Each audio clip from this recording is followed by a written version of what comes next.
Today I'm with Laura. Laura, you mentioned you're out here homeless. What is going on in your life to cause you to be homeless? My ex died. I became the mother and father for my daughter. And then my mother-in-law decided that I wasn't strong enough to take care of my daughter. So she tricked me and took my daughter to Louisiana, where she has friends and money, works for a judge. Convinced him to sign off on papers, and I lost custody of her. And my family pretty much washed their hands of me because they think I am nothing but a drug addict. But I don't even like blues. I think they're horrible. I don't want to be out here. It's not a life for anybody. But I try to be as strong as I can for my Bella. I gotta prove to her that I can do it, because she's everything, and she's all I got. My condolences for the loss of your ex. How old is your daughter? She will be 16 in March.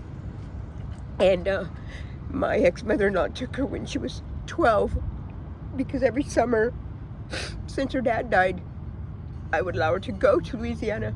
That's her heritage. Well, this last time, she came and picked her up like normal, and I gave her a kiss, and she left. And the next day, my ex-mother-in-law has her brother file or deliver charges or papers for custody of my daughter, and saying I wasn't able to provide for her, and that my daughter had to go to multiple schools, which I had given guardianship of my daughter to my mother, because I knew she had no business being out here. So I did what I thought was right. And it's too easy to get caught up in the stupidity out here. It's too easy to forget. And I did for a little while. So you mentioned you haven't touched blues, but there's also G out here. Have you used Yeah. any of that? That's what, see, I never touched a drug in my life till I met my ex. I was 35 years old when I had my daughter. I'm 51 now. But before that, I was straight-laced, the one everybody counted on. I was also miserable, 327 pounds, type 2 diabetic, taking care of everybody else instead of taking care of myself. Thought I couldn't have kids. And then I got lucky, and my job paid for gastric surgery, and it saved my life. And I got my beautiful daughter. But it also introduced me into things I'd never dealt with before. I'm 51 years old, and I've had exactly 2 relationships. And this second one is with a narcissistic man who thinks I'm always to blame. But I don't know anything else. So what now? What steps do you need to take to regain control of your life, get off the streets, and go fight for regaining custody of your daughter, Bella? What has to happen? I need to get a job. I need a car. The only vehicle I had was stolen. That's where I slept. But I need to be partially like the old me, responsible, but not miserable. I won't be everybody's yes girl anymore. But I have to be there for my daughter, because she comes first. First and foremost. She's the best gift I ever got. And I messed up. But I will get her back. Is that your only child? Yeah. She's beautiful. And I'm not just saying that because she's my daughter. She's smart. 15 years old. She does makeup like a professional. She actually was approached by a couple of cosmetic companies because she did YouTube videos. And she's smart cooking. She got that from me. She has had opportunities in Lake Charles. I'll give her that. But my mother-in-law doesn't realize that in her need to make up for the neglect she gave her son before he died, she's taken away my daughter and my chance with her. I haven't seen her 4 Christmases now, and I miss her so much.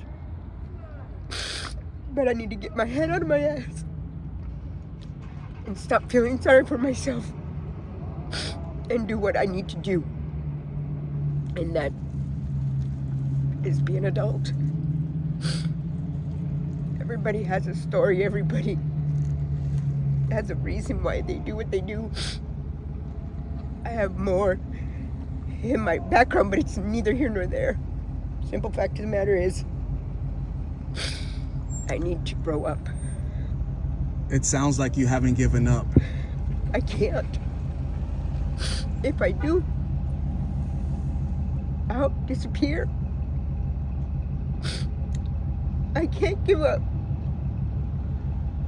So the last time you saw Bella was about 4 years ago.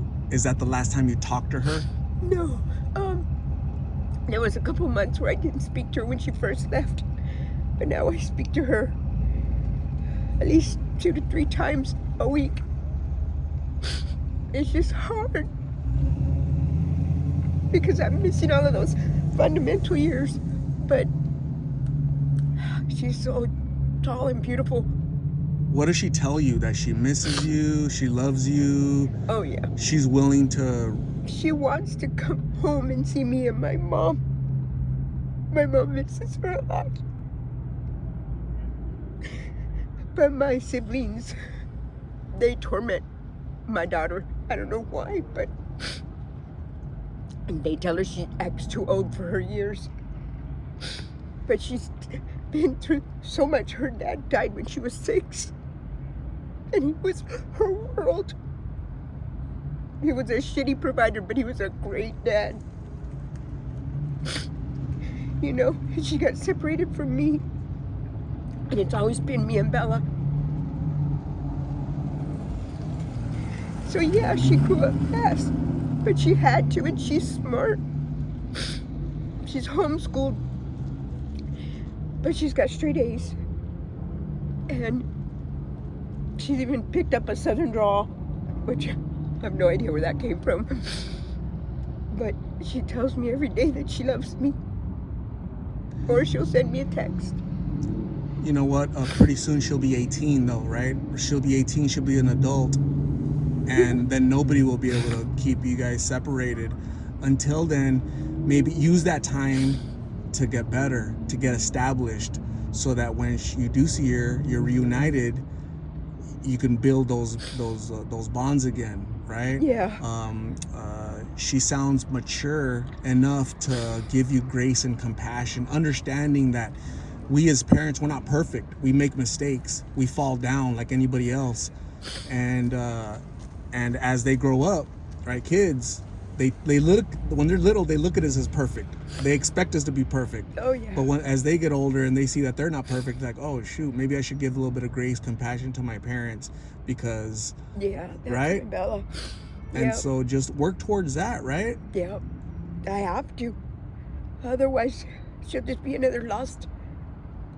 And I can't let her ever walk the road that her dad, before he died, he tried. He tried to get straight. He's the one that introduced me to drugs.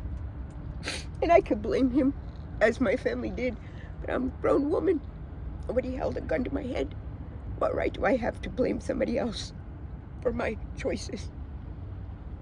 I just miss her every day. Let that that love that you have for her, you missing her, let that fuel your desire to get better. It has to. Right? So on one side you love her, you miss her, and on the other side you're also battling addiction, right? It's so hard because it's so easy. So easy just to get high and forget. But I can't. No matter how much I try, I can't. I just need to bite the bullet and do what I gotta do. What is that? What does that look like? Get sober. Have you been to treatment centers before? Yeah, I went to St. Luke's for about 6 weeks, about when Bella was... No, it was before Bella was born.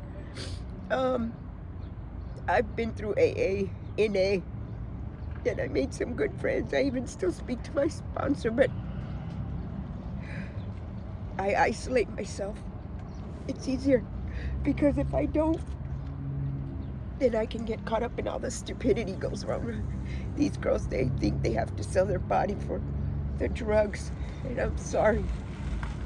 That's the one thing that I will never do. I was always the driver before I lost my car. I drove everybody everywhere. But then, you know, somebody felt compelled to take my car.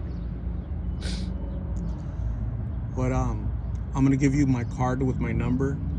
If you ever need a ride to treatment, if you ever need to speak to somebody, you're welcome to call me, okay? So you do have people that are gonna pray for you and are gonna advocate for you and want you to get better so that you're reunited with your beautiful daughter, Bella. If she's gonna watch this, what message do you have for her? What would you tell her? Don't give up on me. And know that you're the best gift God gave me. And I'm sorry I messed it up, but I will get better. And I will get you back. And that will never go away. No matter what. I love you. Thank you very much for talking, sharing, opening your story, opening up to us, sharing your story. Please get better soon. You deserve better. Bella deserves better. And you can do it, okay? Thank you. Thank you very much.